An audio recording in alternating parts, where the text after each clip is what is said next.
everyone. Welcome back to Project Gita's Gita Sadhana. In the last couple of weeks, we learned some techniques to purify our mind. One method was to hold on to the object of meditation such that the distress emotions disappear.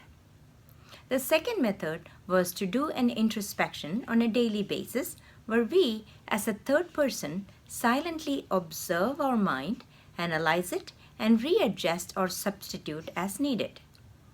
Both are completely different methods, and it is a big jump from method 1 of quieting the mind to method 2 of analyzing, adjusting the mind. In order to help with the introspection, we can use an intermediate technique called Sakshi Bhava, or attitude of witnessing the mind. This is the same technique as introspection as a third person to observe the mind but with no analysis. In normal day-to-day life also, we observe our mind, but at the same time, we participate in mental activities by responding, guiding, judging, evaluating, etc.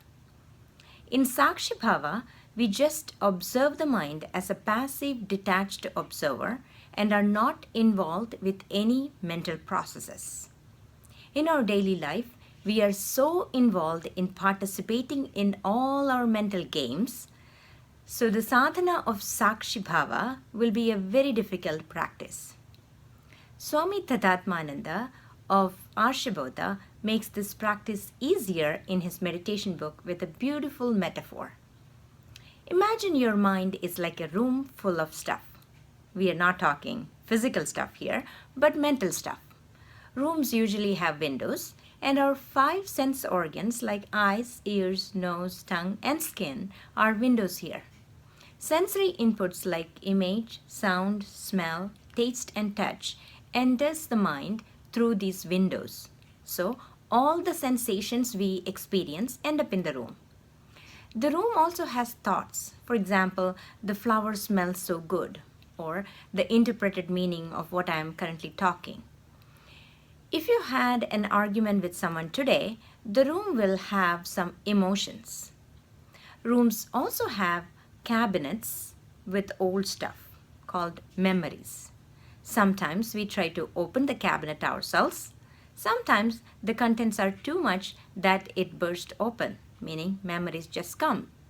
Hence, sensations, thoughts, emotions, and memories, all mental events fill the room. Another important component of the room is you. As of now, you're sitting inside the room, experiencing everything inside the room.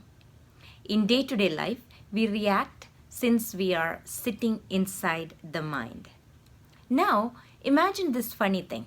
If you have to open the door of the room and walk yourself out of the room and observe the room of your mind from outside. Inside the room means we are actively engaged in all the mental activities. But outside means it is Sakshi Bhava. We are just observing what is going on inside the mind room without being an active participant.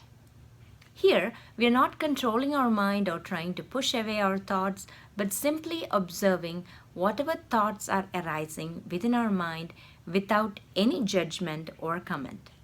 For example, if we see something and the sensation is now in mind, don't judge it as good or bad or comment such as what a cool thing it is or what a bad thing it is. One thing that you will notice is that if you're doing Sakshi Bhava outside the room and in the middle of meditation, you may find yourself inside the room judging, commenting, etc. If you catch yourself inside the room, you will have to walk yourself out of the room and be a passive, silent observer once again. You may have to do this repeatedly until you can stay outside the room completely.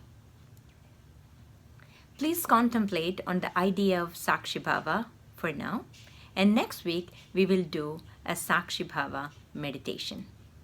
Thank you and Namaste.